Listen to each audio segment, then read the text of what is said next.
یہاں سے جو بھی آتا تھا مدینے وہیں سے انٹر ہوتا تھا. تو وہ جو مدینے کی بچیاں دم بجا کر حضور کا استقبال کر رہی تھی، اس نے یہی کہا ہے سنیت الوداع کی گھاٹیوں سے ہم پر چودھری کا چاند طلوع ہو.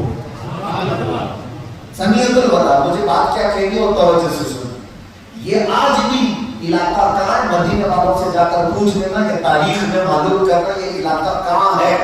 مسجد قباء دیکھا ہوگا، مسجد قباء مدینہ شریف میں، اس کے قریب میں ہی یہ جگہ ہے.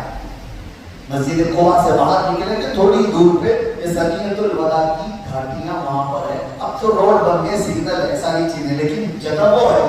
یہ مسجد نبوی سے حضور کے حجرے سے کتنا ہے؟ 5 کلومیٹر دور. کتنا ہے؟ 5 کلومیٹر. یہ کیوں میں بتا رہا ہوں؟ اب سنو. 5 جب بھی نبی پاک صلی اللہ تعالی علیہ وسلم کے پاس کوئی مہمان آتا، جب تک اسے ٹھہرنا ہے ٹھہرتا، اور جب وہ جانے والا ہوگا تو حضور اس کو سنیت الوداع تک جا کر چھوڑ کے آتے. اخلاق کی بات کر رہے ہو. وہاں تک حضور پاک اس کے ساتھ جاتے چھوڑنے کے لیے مہمان کو. یہاں دروازے سے نکلا تو غائب ہے. حضور کے اخلاق کی بات کر رہے ہو.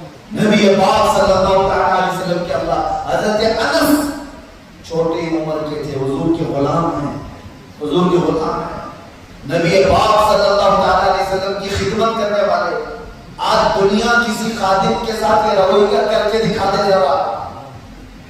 یہاں تو اس کی زندہ مثالیں ہیں، اور گوروں نے یہاں پر کیا کیا ظلم مچائے تھے.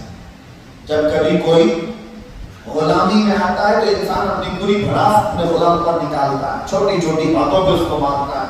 حضرت انس حضور کے خادم تھے. کہتے ہیں میری چھوٹی عمر تھی، نہ سمجھ ہو سکتی ہے، لیکن حضرت انس کہتے ہیں میں نے جب تک رسول اللہ کی زندگی میں خدمت گزاری کی ہے ایک بار بھی رسول اللہ کو ڈانٹتے ہوئے نہیں دیکھا. کئی مرتبہ تو مجھ سے سالن گر گیا، برتن ٹوٹ گیا، نبی پاک نے مسکرا کر کے کہہ دیا جاؤ. اسی کو تو کہا ہے امام زمان آتا ہے فقیروں پہ انہیں پیار کچھ ایسا، خود بھیگ دیں اور خود کہیں مانگے کا بھلا. اخلاق کی بات کر رہے ہو. حضور پاک صلی اللہ علیہ وسلم مدینے کی گلیوں میں کھڑے ہیں صحابہ کے ساتھ. اچانک ایک عورت دور سے آ رہی تھی، پاگل عورت تھی، دماغی توازن جس کا صحیح نہیں ہے، اور بڑبڑ بہت کرتی تھی، زبان چلتی زیادہ تھی. جیسی وہ آنے لگی تو صحابہ نے دیکھ لیا کہ اگر حضور کے پاس آ گئی تو پریشان کرے گی، حضور کو پریشان کر دے گی. راستہ روک لیا، حضور کو گھیر لی. حضور نے کہا چھوڑ دو، آنے دو. کون ہے جو اس طرح کے لوگوں سے ملنا پسند ہے؟ کون ہے؟ صحابہ کو حضور نے کہا چھوڑ دو، آنے دو. صحابہ نے کہا یا رسول اللہ وہ عورت بڑی زبان کی خراب، جب بولنے لگتی ہے تو بہت کچھ بول جاتی ہے، مدینے والے سب اس سے پریشان رہتے ہیں.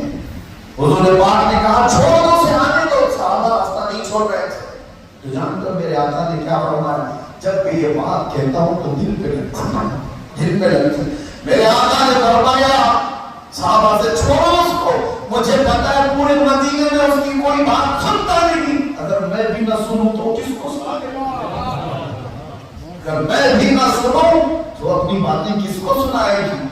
اعلیٰ حضرت نے یہی کو کہا تھا تجھ سے جو منہ چھپائیں تو کریں کس کے سامنے؟ یا رسول اللہ تجھ سے جو منہ چھپائیں تو کریں کس کے سامنے؟ کیا کسی اور سے توقع نظر کی ہے؟ بد ہے تو آپ کے بھلے ہیں تو آپ کے ٹکڑوں پہ یہی کے پلے ہیں، رخ کدھر کر گئے؟ وہ عورت قریب آئی، صحابہ ہٹ گئے. اب یہ بڑی آزمائش کی بات ہے میرے عزیزوں. دنیا دکھاوا کر سکتی ہے، غریبوں کے پاس جا کر کے ہاتھ رکھ کر کی فوٹو تو کھینچوا سکتی ہے، ہاں یہ ساری چیزیں ہو سکتی ہیں، لیکن رسول اللہ کے اخلاق وہ نیچرل تھے، اوریجنل تھے. صحابہ کہتے ہیں وہ عورت جب بات کرنے لگی تو حضور ایسی توجہ سے سن رہے تھے جیسے کسی بڑے دانشور کی بات سنی جاتی. اس کو یہ فیل ہونے بھی نہیں دیا کہ وہ پاگل عورت ہے. کسی پاگل سے ہم بات نہیں کریں تو ہنس دیتے ہیں، یہ دیکھو کیسی بات کر رہا ہے. ہم کسی ہٹے ہوئے دماغ والے سے بات بھی کریں تو اس کا مذاق بھی اڑا دیتے ہیں، کیا بات کر رہا ہے. ایک طرح سے میرے آقا اگر بات کرتے تو اس کو یہ احساس ہونے نہیں دیتے کہ وہ پاگل ہے. توجہ سے اس کی بات سنیں. اخلاق میں حضور پاک کے مثل کوئی ہو سکتا ہے. عزیزان گرامی اسی لیے بات بیچ میں آئی تو میں چند اخلاق میرے آقا کے رکھ دیا آپ کے سامنے. چند اخلاق حضور پاک صلی اللہ تعالیٰ علیہ وسلم مسجد نبوی میں ہے. صحابہ سے کہتے ہیں کوئی ہے تم میں سے جس پر میرا کوئی حق باقی ہے تو لے لے مجھ سے.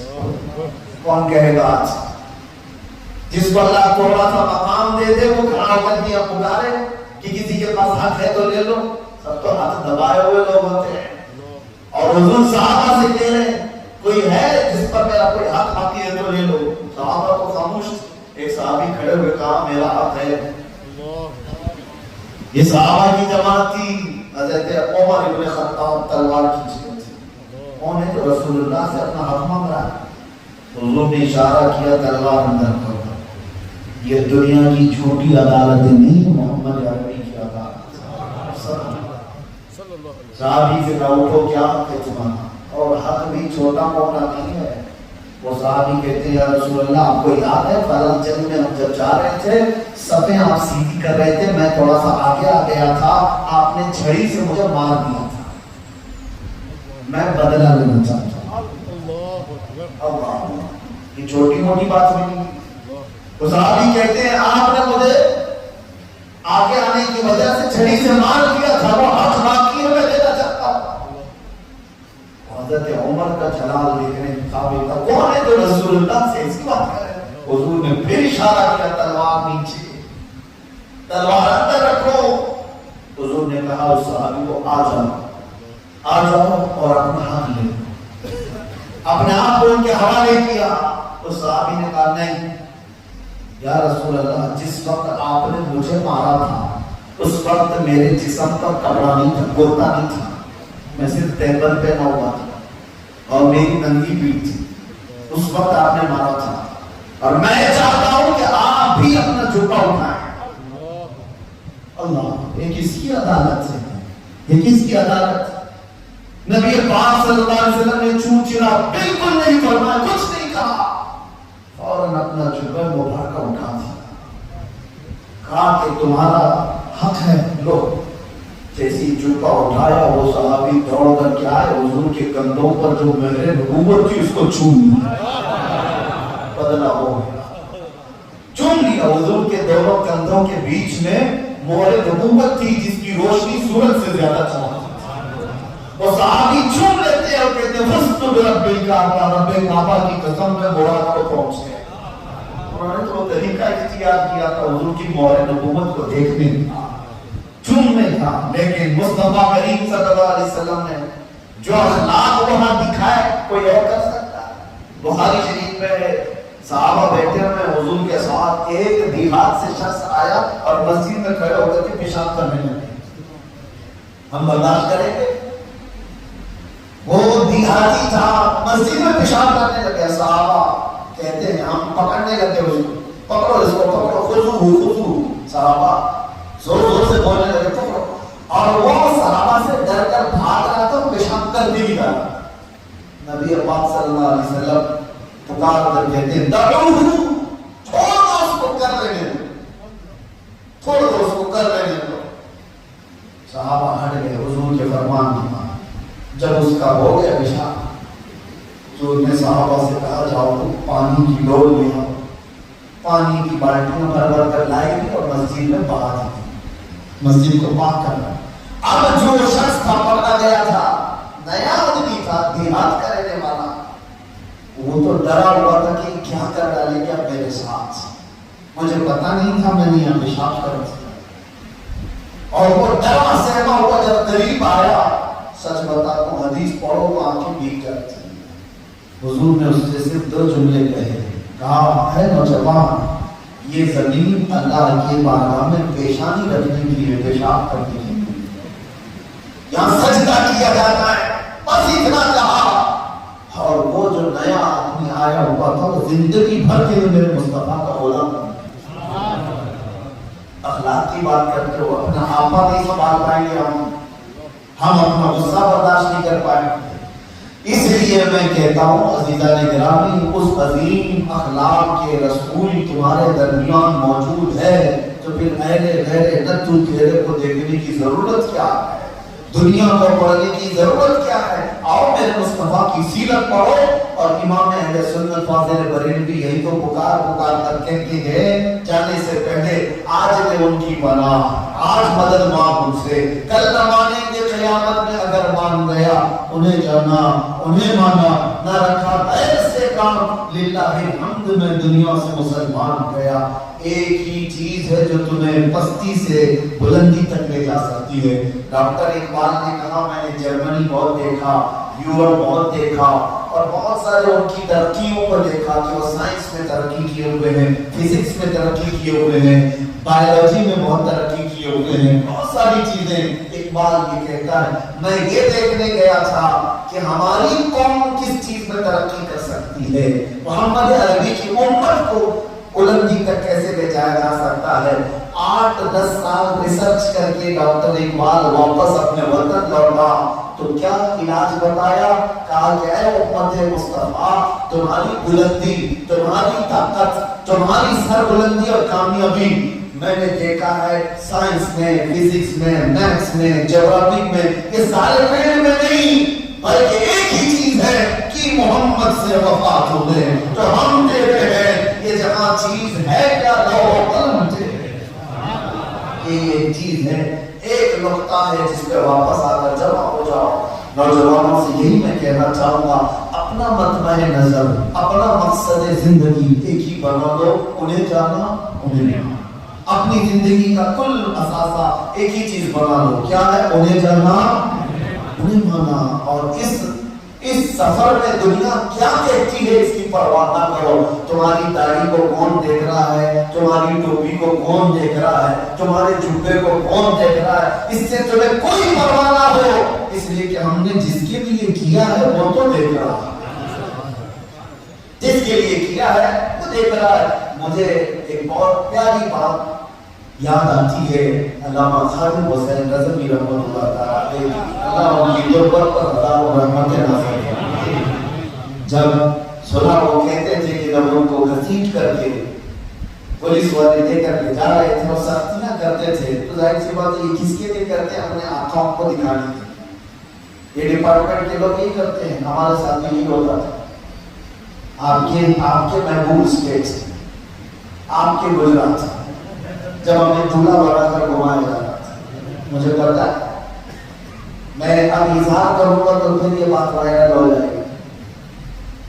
ہم سے کہتے بھی تھے کہ مفتی صاحب ہم کورٹ میں لے کے جائیں گے تو ہاتھ پکڑ کے لے جائیں گے، ہم آپ کو اس طرح سے لے کے جائیں گے۔ میں کہتا تھا کوئی بات نہیں، دونوں ہاتھ میں ہتھکڑی ڈال کے لے جاؤ، کوئی بات نہیں۔ ان کو یہ سب چیزیں کس لیے کرنی پڑتی وہ بھی میں دیکھ رہا ہوں، اس لیے کہ جو آقا بیٹھے ہوئے ہیں ان کے وہ سختیاں کرتے تھے کہ کیسے لے کے جا رہے ہو، ایسے لے کے جایا جاتا ہے ایک آروپی کو، ایک قیدی کو، ایسے لے کے جاؤ، ایسے لے کے جاؤ۔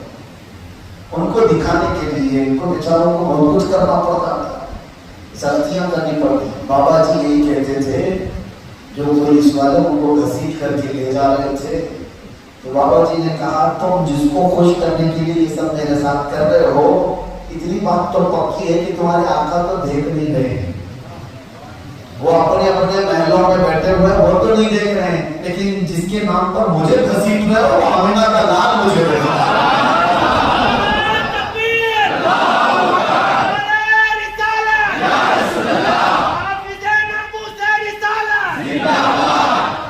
ایک بات یاد رکھو، دنیا کیا کہتی ہے اس کی طرف توجہ نہ کرو، دنیا کیا کہتی ہے اس سے حاصل کچھ بھی نہیں ہوتا، یہ لاسٹ میں صرف اتنا ہی کہتی ہے انا للہ و انا الیہ راجعون، بس اس کے علاوہ کچھ نہیں ہوتا۔ اور ان کی باتوں کا کوئی جواب بھی نہیں ہے۔ آپ ٹوپی اتارتے تو کیا دنیا خوش ہو جائے گی؟ وہ تمہارے کپڑوں پہ آ جائے گی، کپڑے اتار دو تو کیا خوش ہو جائے گی؟ وہ تمہارے ننگے پر پہ سوار ہے، ہر چیز پر سوار ہے۔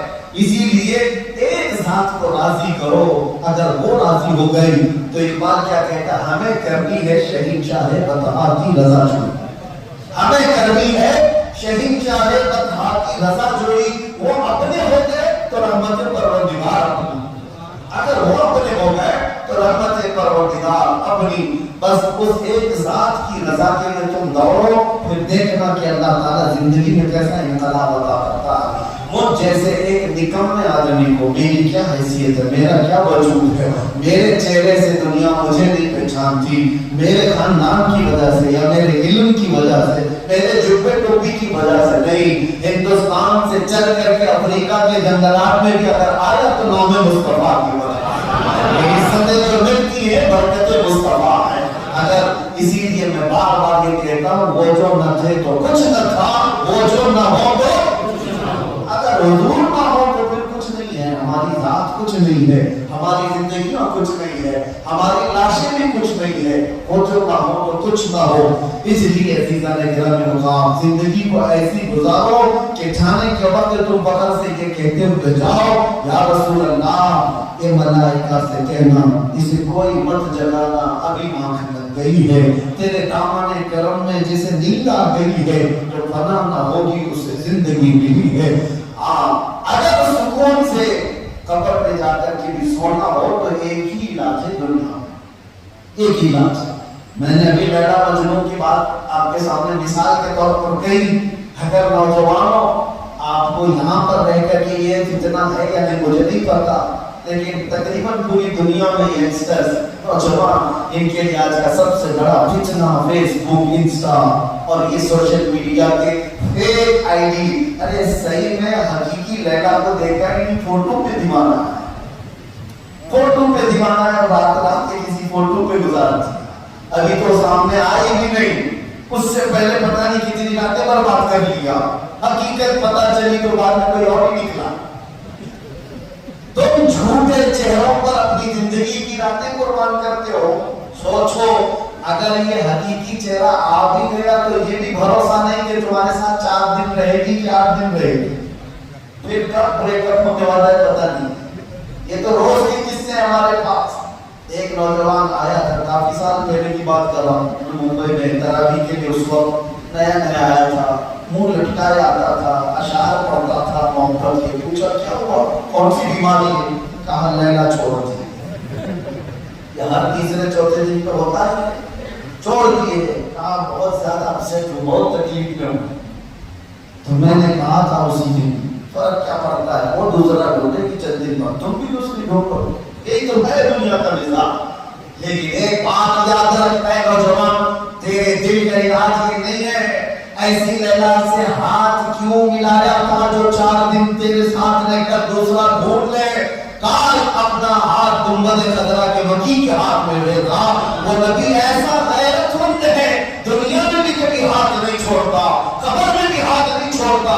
اور حشر کا حال یہ ہے کہ میرے مصطفیٰ فرماتے ہیں قیامت کے دن صحابہ نے پوچھا آپ کی کیا کیفیت ہوگی، میرے آقا فرماتے ہیں میرے کندھے پر چادر ہوگی اور وہ کھسک کر کے گر رہی ہوگی، ایک ہاتھ سے میں چادر سنبھالنا ہوگا اور ایک ہاتھ سے اپنے امتی کو پکڑ کر جنت میں لے جانا۔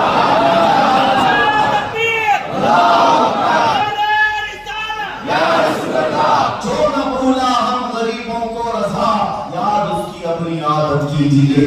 جو نہ بھولا ہم غریبوں کو رضا، یاد اس کی اپنی عادت کیجیے۔ کسی کی جے بھی جے کیوں پکاریں، کیا غرض ہم کو، ہمیں کافی ہے سید اپنا نام یا رسول اللہ۔ اب گفتگو کے اختتام پر میں آخری چند جملے عرض کرتا ہوں۔ مجھے اس بات کا شدت سے احساس ہے کہ آپ کے اندر کے بعد زیادہ نہیں ہوتا، لیکن چونکہ مجمع اپنا نظر آنا ہے اور ہمارے یہاں تو 12 کے بعد شروع ہوتے ہیں، اس لیے میں اپنے ساتھ اتنا لمبا وقت گزار دیا۔ اور یہ تو آج کا فرسٹ دن ہے، شاید مجھے ایسا لگتا ہے کل بھی یہاں پر ہونا ہے، صحیح ہے؟ کل بھی انشاءاللہ، اس کے آگے میں کل آپ کو کچھ اور سناؤں گا انشاءاللہ، اور سناتا اس نیت سے ہوں کہ حضور کی محبت جیسے تمہارے دلوں میں جاگے ویسے میرے دل میں بھی جاگے۔ وہ وقت آ جائے گا، وہ وقت آ جائے گا کہ وہ آئیں گے، آتے ہوں گے، ابھی آئیں گے، یہی سوچ کے ہم نے محفل کو سجا رکھا ہے۔ سنا ہے یا رسول اللہ آپ ہر عاشق کے گھر تشریف لاتے ہیں، میرے گھر میں بھی ہو جائے چراغاں، میرے دل میں بھی ہو جائے چراغاں، میرے گھر میں بھی ہو جائے چراغاں، میرے گھر میں بھی ہو جائے چراغاں۔ جس دن وہ کرم فرما دے وہ آئے